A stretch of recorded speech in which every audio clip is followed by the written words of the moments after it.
আসসালামু আলাইকুম। দুপুর ২টার শীর্ষ সংবাদে স্বাগত জানাচ্ছি আমি শাহনাজ পারভীন। ভারতকে তার বর্তমান কার্যকলাপ বন্ধ করতে হবে, মির্জা ফখরুল। এক বিজয় করেছ, আরেক বিজয় আসবে, শিক্ষার্থীদের উদ্দেশ্যে প্রধান উপদেষ্টা। কয়েকজন বিচারপতির বিষয়ে প্রাথমিক অনুসন্ধান চলছে সুপ্রিম কোর্ট। ভারতের উচিত বাংলাদেশের নতুন বাস্তবতা উপলব্ধি করা, মাহফুজ আলম। আন্তর্জাতিক অপরাধ ট্রাইব্যুনালে আমু কামরুল। মুন্নি সাহার ব্যাংকে বেতনের বাইরে জমা হয় ১৩৪ কোটি টাকা। পাকিস্তান থেকে আসছে ২৫,০০০ টন চিনি। চুয়াডাঙ্গায় জেঁকে বসেছে শীত, তাপমাত্রা নেমেছে ১৩ ডিগ্রিতে। শ্যামলী পরিবহনের বাস নিয়ে ভারতে আরেক অপপ্রচার। দলের মনোনয়ন না পেয়ে আরেক দলের প্রার্থী হওয়ার সুযোগ বন্ধ। সর্বকালের সর্বনিম্নে নেমেছে ভারতীয় রুপির দাম। দক্ষিণ কোরিয়ায় সামরিক শাসন প্রত্যাহারের ঘোষণা, জনতার উল্লাস। এবং ১৫ বছর পর ওয়েস্ট ইন্ডিজের টেস্ট জয় বাংলাদেশের। শুনছিলেন শিরোনাম, এবার বিস্তারিত। বিএনপির মহাসচিব মির্জা ফখরুল ইসলাম আলমগীর ভারতের কাছে প্রত্যাশা রেখে বলেছেন, ভারত অতীতে বাংলাদেশের জনগণের সঙ্গে যে ভুল করেছে সেটাকে তারা কাটিয়ে ওঠার চেষ্টা করবে, পাশাপাশি বর্তমানে যে কার্যকলাপ করেছে তা বন্ধ করবে। মঙ্গলবার স্থানীয় সময় বিকেল ৬টায় লন্ডনে আয়োজিত এক সমাবেশে তিনি এ প্রত্যাশা ব্যক্ত করেন। মহান স্বাধীনতা দিবস উপলক্ষে যুক্তরাজ্য বিএনপি ও সমাবেশের আয়োজন করে। সমাবেশে প্রধান অতিথির বক্তব্যে বিএনপি মহাসচিব বলেন, ভারত অহেতুক মিথ্যা বলে বাংলাদেশের মানুষকে বিভ্রান্তি করার চেষ্টা করছে। আমাদের আগরতলা কনসুলেটে হামলা করেছে, কলকাতায় হামলা হয়েছে। আমাদেরকে অত্যন্ত সতর্কতার সঙ্গে আগামীর সময় পার করতে হবে। শেখ হাসিনা সরকারের সমালোচনা করে ফখরুল বলেন, অন্তর্বর্তী সরকারের শ্বেতপত্র প্রণয়ন কমিটির চূড়ান্ত প্রতিবেদনে বলেছে, প্রতি বছর গড়ে প্রায় ১৬ বিলিয়ন মার্কিন ডলার অবৈধভাবে পাচার হয়েছে। চিন্তা করা যায়, একটা দেশের সরকার তার দেশের সম্পদ এভাবে লুট করে নিয়ে যেতে পারে। এই লন্ডনেও সরকারের মাত্র একজন ব্যক্তির ৩৬৫টি বাড়ি রয়েছে। শিক্ষার্থীদের উদ্দেশ্যে প্রধান উপদেষ্টা ডক্টর মোহাম্মদ ইউনূস বলেছেন, তোমরা রাষ্ট্রের অভিভাবক, তোমাদের কারণেই রাষ্ট্র। তোমাদের দায়িত্ব আছে রাষ্ট্র যেন ঠিক পথে চলে, যেন বিচ্যুত না হয়। এইটুকু মনে রাখলে রাষ্ট্র ঠিক থাকবে। নিজের অভিভাবকত্ব ভুলে যেও না। মঙ্গলবার সন্ধ্যা ৬:৩০টায় রাষ্ট্রীয় অতিথি ভবন যমুনায় জুলাই গণ অভ্যুত্থানে নেতৃত্ব দেয়া বৈষম্য বিরোধী ছাত্র আন্দোলনের প্রতিনিধি দলের সঙ্গে মতবিনিময়কালে তিনি এসব কথা বলেন। এ সময় শিক্ষার্থীরা প্রধান উপদেষ্টার কাছে দ্রব্যমূল্যের দাম নিয়ন্ত্রণ, নিহতদের রাষ্ট্রীয় খেতাব আর আহতদের সুচিকিৎসায় সর্বোচ্চ অগ্রাধিকার দেয়া এবং জুলাই গণহত্যায় জড়িতদের সর্বোচ্চ শাস্তি নিশ্চিতের জন্য জোর দিতে বলেন। এছাড়া গণহত্যা ও সামাজিক যোগাযোগ মাধ্যমে সরকারের বিরুদ্ধে অপপ্রচার চলছে বলে উদ্বেগ প্রকাশ করেন শিক্ষার্থীরা। সুপ্রিম জুডিশিয়াল কাউন্সিলের মাধ্যমে বর্তমানে বেশ কয়েকজন বিচারপতির আচরণের বিষয়ে প্রাথমিক অনুসন্ধান চলছে বলে জানিয়েছে সুপ্রিম কোর্ট। একই সঙ্গে এ বিষয়ে যথেষ্ট অগ্রগতিও হয়েছে। বুধবার সুপ্রিম কোর্টের প্রশাসন সূত্র নিশ্চিত করে জানায়, বর্তমানে কয়েকজন বিচারপতির আচরণের বিষয়ে প্রাথমিক অনুসন্ধান চলছে এবং এ বিষয়ে যথেষ্ট অগ্রগতি হয়েছে। ১৯৭২ সালে প্রণীত মূল সংবিধানে উচ্চ আদালতের বিচারপতিদের অপসারণের ক্ষমতা জাতীয় সংসদের কাছে ছিল। ১৯৭৫ সালে ২৪শে জানুয়ারি সংবিধানের ৪র্থ সংশোধনীর মাধ্যমে এ ক্ষমতা রাষ্ট্রপতির হাতে অর্পণ করা হয়। পরে জিয়াউর রহমানের শাসনামলে সংবিধানের ৫ম সংশোধনীর মাধ্যমে বিচারকদের অপসারণের ক্ষমতা দেওয়া হয় সুপ্রিম জুডিশিয়াল কাউন্সিলের কাছে। অন্তর্বর্তী সরকারের উপদেষ্টা মাহফুজ আলম বলেছেন, ভারতের উচিত বাংলাদেশের নতুন বাস্তবতা উপলব্ধি করা এবং দ্ব্যর্থহীনভাবে বাংলাদেশে জুলাই অভ্যুত্থান এবং ছাত্র জনতার গণতান্ত্রিক সংগ্রামকে স্বীকৃতি দেওয়া। বুধবার সকাল ৬টার দিকে নিজের ভেরিফাইড ফেসবুকে এক পোস্টে একথা বলেন তিনি। ভারত ও বাংলাদেশের সাথে সম্পর্ক বিষয় শিরোনামে ইংরেজিতে লেখা এই পোস্টে তিনি বলেন, ভারতের উচিত পোস্ট ৭৫ প্লেবুক পাল্টে বাংলাদেশের নতুন বাস্তবতা উপলব্ধি করা। এটা ৭৫ পরবর্তী পরিস্থিতি নয়। জুলাই আগস্টের গণহত্যার মামলায় ট্রাইব্যুনালে হাজির করা হয়েছে সাবেক শিল্পমন্ত্রী ও আওয়ামী লীগের উপদেষ্টা পরিষদের সদস্য আমির হোসেন আমু এবং সাবেক খাদ্যমন্ত্রী কামরুল ইসলামকে। বুধবার সকাল ১০টার দিকে তাদেরকে আন্তর্জাতিক অপরাধ ট্রাইব্যুনালের আদালতে হাজির করা হয়। এর আগে রাষ্ট্রপক্ষের আবেদনের পরিপ্রেক্ষিতে এ সংক্রান্ত বিষয়ে শুনানি নিয়ে গত সোমবার জুলাই আগস্টে গণহত্যার অভিযোগে সাবেক মন্ত্রী আমির হোসেন আমু ও কামরুল ইসলামকে আজ ৪ ডিসেম্বর আন্তর্জাতিক অপরাধ ট্রাইব্যুনালে হাজির করার নির্দেশ দেন। ট্রাইব্যুনালের চেয়ারম্যান গোলাম মর্তুজা মজুমদারের নেতৃত্বাধীন ৩ সদস্যের বিচারিক প্যানেল এ আদেশ দেন।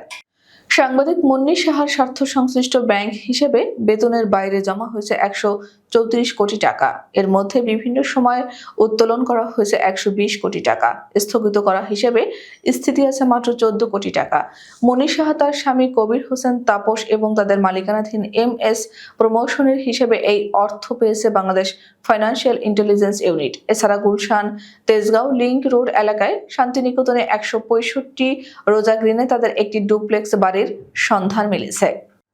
পাকিস্তানের কাছ থেকে 25,000 টন চিনি কিনেছে বাংলাদেশ। আগামী মাসে এই চিনি বাংলাদেশের চট্টগ্রাম বন্দরে এসে পৌঁছাবে। এর মধ্য দিয়ে কয়েক দশক পর পাকিস্তানের কাছ থেকে এত বিপুল পরিমাণে চিনি দেশে আসছে।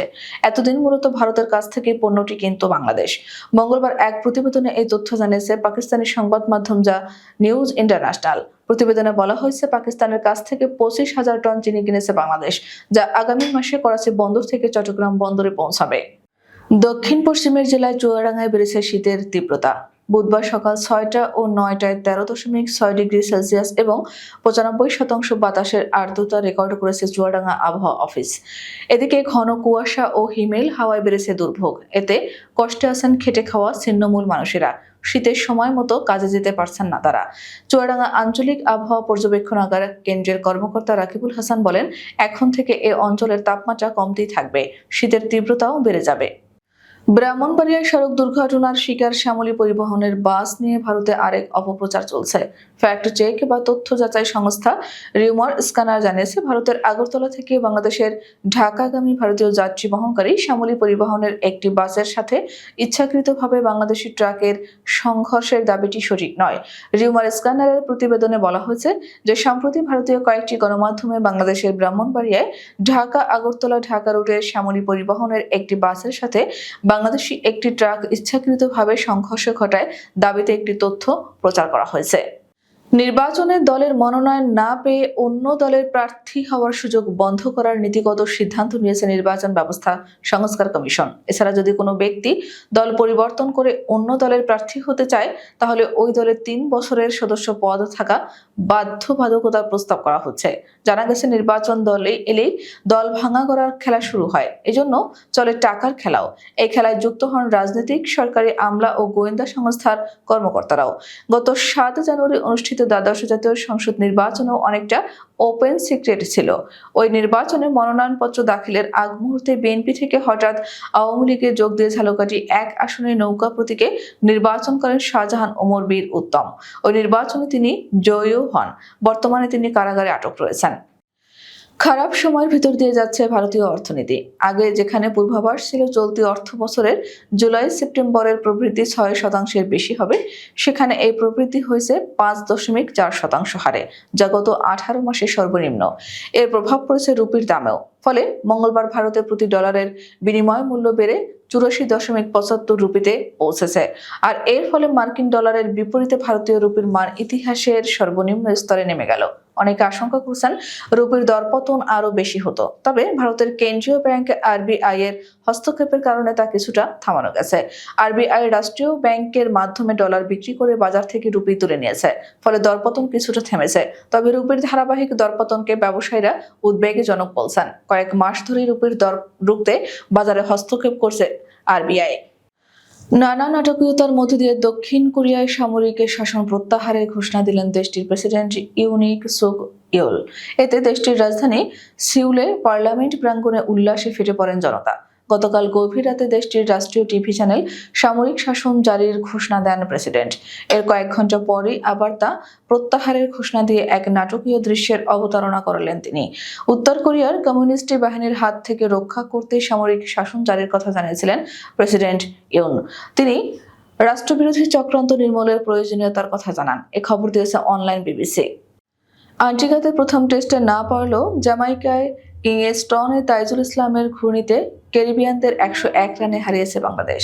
টেস্ট চ্যাম্পিয়নশিপের চক্রটাও তাতে বাংলাদেশ জয় দিয়েই শেষ করেছে। এই জয় 1-1 সমতা সিরিজ শেষ করল বাংলাদেশ। কিংস্টনে 101 রানের জয়ের মাধ্যমে 15 বছর পর ওয়েস্ট ইন্ডিজে সাদা পোশাকের ক্রিকেটে জয় পেল টাইগাররা। সবশেষ 2009 সালে ক্যারিবিয়ান দ্বীপ থেকে টেস্ট জয় পেয়েছিল বাংলাদেশ। সেই সিরিজ দিয়েই অধিনায়কত্বের শুরু করেছিলেন সাকিব আল হাসান। আমাদের পরবর্তী রাত 10টার শীর্ষ সংবাদ দেখার আমন্ত্রণ জানিয়ে এখনকার মতো বিদায় নিচ্ছে। দর্শক, ভিডিওটি শেষ পর্যন্ত দেখার জন্য আপনাকে অসংখ্য ধন্যবাদ। নিত্য নতুন সংবাদ পেতে আমাদের ইউটিউব চ্যানেলটি সাবস্ক্রাইব করুন ও নিয়মিত নোটিফিকেশন পেতে বেল বাটনটি ক্লিক করুন এবং আমাদের ফেসবুক পেজটিতে লাইক করুন। এছাড়াও আমাদের ভিডিওতে লাইক দিয়ে শেয়ার করুন। আল্লাহ হাফেজ।